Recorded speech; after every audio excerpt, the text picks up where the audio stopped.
He was an auburn-haired boy with great, handsome eyes, which he would grow up to in time, a facile, imaginative mind, and a taste for fancy dress.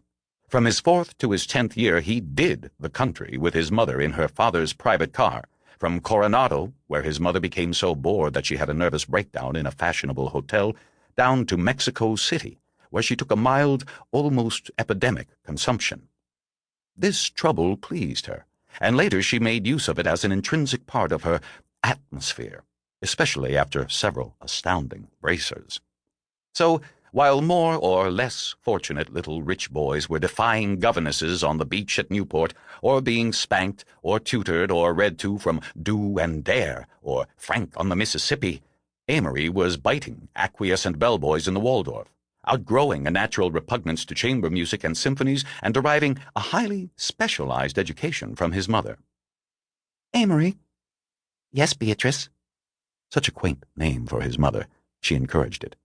"Dear, don't think of getting out of bed yet. I've always suspected that early rising in early life makes one nervous. Clotilde is having your breakfast brought up." "All right." "I'm feeling very old today, Amory," she would sigh, her face a rare cameo of pathos, her voice exquisitely modulated, her hands as facile as Bernard's. "My nerves are on edge, on edge. We must leave this terrifying place tomorrow and go searching for sunshine." Amory's penetrating green eyes would look out through tangled hair at his mother. Even at this age he had no illusions about her. "Amory." "Oh, yes?" "I want you to take a red-hot bath, as hot as you can bear it, and just relax your nerves. You can read in the tub if you wish." She fed him sections of the Fitzgerald before he was 10. At 11 he could talk glibly, if rather reminiscently, of Brahms and Mozart and Beethoven. One afternoon, when left alone in the hotel at Hot Springs, he sampled his mother's apricot cordial, and as the taste pleased him, he became quite tipsy. This was fun for a while, but he essayed a cigarette in his exultation and succumbed to a vulgar, plebeian reaction. Though this incident horrified Beatrice, it also secretly amused her, and became part of what in a later generation would have been termed her line. "This son of mine," he heard her tell a room full of awestruck, admiring women one day, "is entirely sophisticated and quite charming, but delicate. We're all delicate. Here, you know." Her hand was radiantly outlined against her beautiful bosom.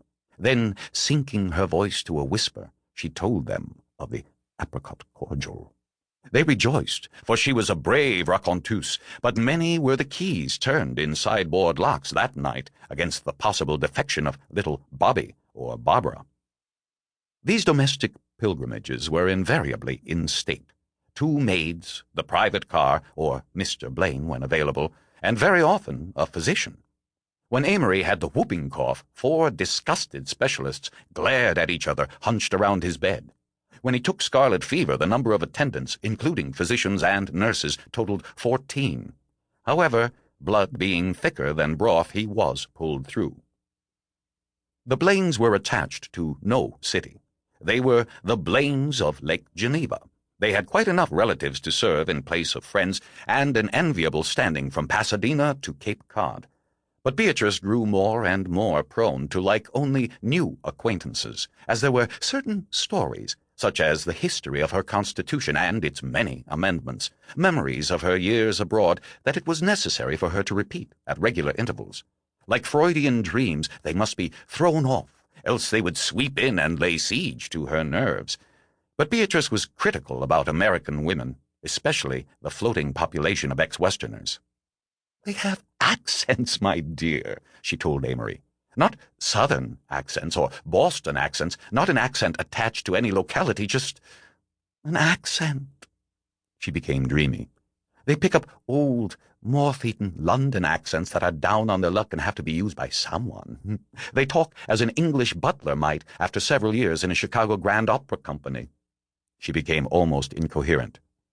"Suppose time in every Western woman's life she feels her husband is prosperous enough for her to have accent. They try to impress me, my dear." Though she thought of her body as a mass of frailties,